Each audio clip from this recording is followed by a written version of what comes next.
सब दोस्तों को जी अस्सलाम वालेकुम। मैं आज इधर कोट समामा मौजूद हूँ, रेशम सीड फार्म पे। और फसलों की डाइवर्सिफिकेशन को मद्देनज़र रखते हुए इन्होंने माशाल्लाह ये कि एक नई क्रॉप, नई तो नहीं कह सकते लेकिन इसको as a commercial crop introduce करवाया है, ये कैस्टर बीन को। तो ये इन्होंने यहाँ पे इसका ये एक प्लाट मौजूद है। ये आरिफ साहब कितने एकड़ का प्लाट है जो आपने? 10 एकड़ का ये प्लॉट है। 10 एकड़ का प्लाट है। और इसका आप क्या समझते हैं कि इस क्रॉप को अगर आम ज़मींदार लगाए, जो मौजूदा सूरत हाल है बाकी फसलों की, जी जी। तो उसमें इसकी पोजीशन क्या बनती है? ये कपास के सीज़न में लगेगी, जुलाई में लगती है। कपास के मुतबादल के तौर पे अगर लेके आएँ तो इस वक्त जो कपास के हालात हैं, तो ये कम इनपुट्स के हवाले से भी ज़िम्मेदार का साथ देती है। और आजकल इसकी मार्केट वैल्यू भी बेहतर हो गई है। 8,000 रुपये मान तक ये बिक जाती है और 25, 30, 40 मान तक ये इसकी एवरेज आ जाती है। पानी बहुत कम इसकी ज़रूरत है ज़मीन के हिसाब से। तो इस हिसाब से ये हमने 30 साल से लगा रहे हैं नयाब इंस्टीट्यूट के साथ मिलके। तो लास्ट ईयर कम थे, इस साल ज़्यादा एरिया में काश हुए और अच्छी यील्ड मुतवक्का है। इस साल थोड़ा हमने इसको बेहतर खाद की है। एक एक बैग MAP और एक SOP और आधी बोरी यूरिया, कुछ सल्फ़र डाला थोड़ा सा कि ताकि हमें पता चले कि मुकम्मल इनपुट्स के साथ इसकी एवरेज क्या आती है। तो इस साल ये फसल आपके सामने है माशाल्लाह से, बहुत अच्छे जो हैं स्पाइक्स लगे हुए हैं सारे। तो देखें अब जब हार्वेस्ट करेंगे तो क्या इसके नतीजे आते हैं। ये बताएं कि ये फसल एक दफ़ा अगर आप ये लगाते हैं क्रॉप, जी, तो इसका दुरानिया कितना है? ये 150 दिन की फसल है। हम्म। ये आप जुलाई में काश्त करें, नवंबर में आप एंड में आप गंदम काश्त कर सकते हैं। अच्छा। अगर कोई ज़िम्मेदार नहीं काम इसके ऊपर अगली फसल करना चाहता, तो इसको एज इट इज़ हार्वेस्ट करके पौधे खड़े रहें। फरवरी एंड में जब दोबारा स्प्राउटिंग होगी, मौसम बेहतर होगा, तो इसको 2.5 फीट के ऊपर से काट दें, नीचे से दोबारा शाखें वो ही निकल पौधा आएंगी। चल पड़ेगा। वही पौधा फिर दोबारा चल दोबारा पड़ता से है। सीड की इन्वेस्टमेंट की ज़रूरत नहीं। इन्वेस्टमेंट की नहीं, लेकिन चूँकि एक ज़मीन अब लोगों के पास अवेलेबिलिटी बहुत कम होती है, हर फसल का पूरा उन्होंने लेना, तो गंदम काश्त करते हैं। तो गंदम काश्त करें, 2 फसलें बेहतरीन हैं इसके लिए। अगर किसी के पास ज़मीन नहीं है गंदम काश्त करने के लिए चाहिए, तो फिर ये फसल खड़ी रहे, तो ये फसल 2 दफ़ा दे देगी साल में। ये वैरायटी कौन सी है? ये नयाब गोल्ड है, डॉक्टर महमूद हसन साहब की नयाब से।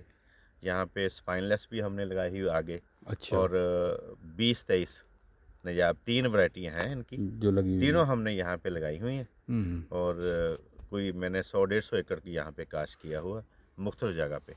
तो एक ये फार्म पे ये इतना है। इसकी हार्वेस्टिंग के बाद इसका जो सीड निकालते हैं उसका क्या प्रोसेस है? ये ज़िम्मेदार को हमने यहाँ पे इसकी थ्रेशर बना के रखी हुई है हमने अपनी कंपनी के हवाले से।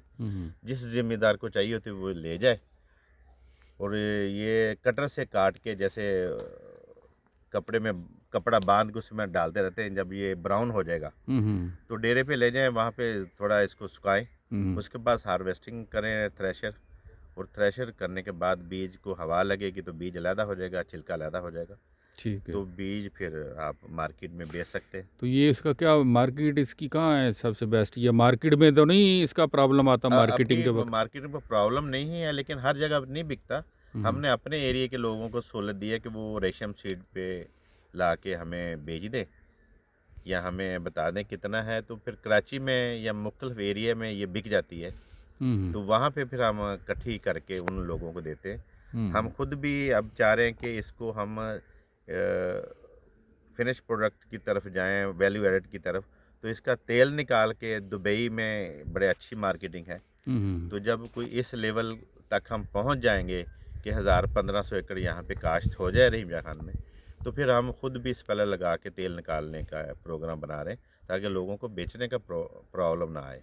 ठीक है। तो ये इसका है ये सारे। 3 आप बता रहे थे वैरायटियाँ, तो सबसे अच्छी परफॉर्मेंस किस वैरायटी की ये रही? चूंकि बिल्कुल नई वैरायटी थी तीनों, पिछले साल तो हमें ज़्यादा इसका नहीं पता चला। इस साल देख रहे हैं जब रिजल्ट आएगा तो कौन सी वैरायटी ज़्यादा अच्छी है। स्पाइक साइज में कौन सी अच्छी है? सीड, अब नया थॉर्नलेस, गोल्ड का ज़्यादा हमें लग रहा है जहाँ पे हम खड़े हैं। जिसका सिट्टा बड़ा है सबसे? सिटा बड़ा है यहाँ पे, अगर आप देखें तो आपको सिटा 2 फुट से ज़्यादा भी मेन सिटा मिलेगा। दीजिए, ये ये तो देखें, अभी छोटे सिटे फ्रेश सारे। हैं। हाँ जी। तो लेकिन मैं आपको दिखाता हूँ नाजरीन के इसके सिट्टे का साइज। ये देखिए, ये यहाँ से यहाँ तक है। हाँ जी, हाँ जी, हाँ जी, ये बिल्कुल बिल्कुल। तो ये ऐसे मुख्तलिफ है, 15 से 20-25 निकल आते हैं एक पौधे के ऊपर। तो बहुत अच्छी फसल है। ये दिखाते हैं जी आपको, ये जो आरिफ साहब कह रहे थे सिट्टे का साइज़, ये देखें माशाल्लाह काफ़ी बड़ा सिट्टा है। ये नायाब गोल्ड है ना जी वैरायटी? ये एग्जैक्टली 2 फीट से ऊपर है। ये 7 जिसमें पक रहे हैं, ये देखें कितना बड़ा सिट्टा है। ये मैं आपको दिखाता हूँ, ये माशाल्लाह,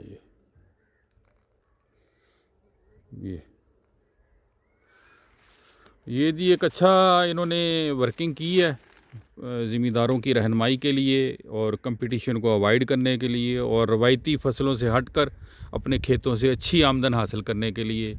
आप भी इसको ट्राई करें। और ये सीड आपके पास अवेलेबल है आरिफ साहब इसका? जी बिल्कुल अवेलेबल।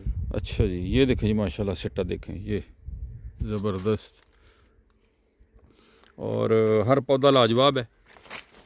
तो ये आप अपना ज़रा कोई नंबर शेयर करना चाहेंगे कि अगर कोई बंदा आपको सीड के हवाले से या इसकी मालूमात लेना चाहे? रेशम सीड के हवाले से मुख्तलिफ लोगों को तो पता भी है, लेकिन मेरा नंबर है 0301 जी 8670 सही है। उस हवाले से ये नंबर आपके पास आ गया है। कोई भी मालूमात चाहिए हो तो इंशाल्लाह वो प्रॉपर देंगे हम। चलिए शुक्रिया जी। बाकी मैं ज़िम्मेदार भाइयों को ये ज़रूर कहूँगा कि आप भी इस तरह के जो आपकी आमदन को बढ़ाने वाले और कास्ट को कम करने वाली क्रॉप्स हैं, उनके ऊपर आप भी अपना फोकस करें, और ताकि आपकी आमदनी बेहतर हो और आपके पास मुतबादल मौजूद हो। तो इसको डाइवर्सिफिकेशन कहते हैं, और ये ज़िम्मेदार के लिए बहुत ज़रूरी है। अगर खुदा न खास्ता एक क्रॉप किसी भी सीज़न में फ्लॉप होती है तो उसके मुतबादल के तौर पे आपके पास एक अच्छी उसके मद्दे मुकाबल क्रॉप होगी, तो ये आपके लिए बहुत ज़्यादा मुनासिब भी होगा और आपकी इनकम भी सिक्योर रहेगी। बहुत शुक्रिया।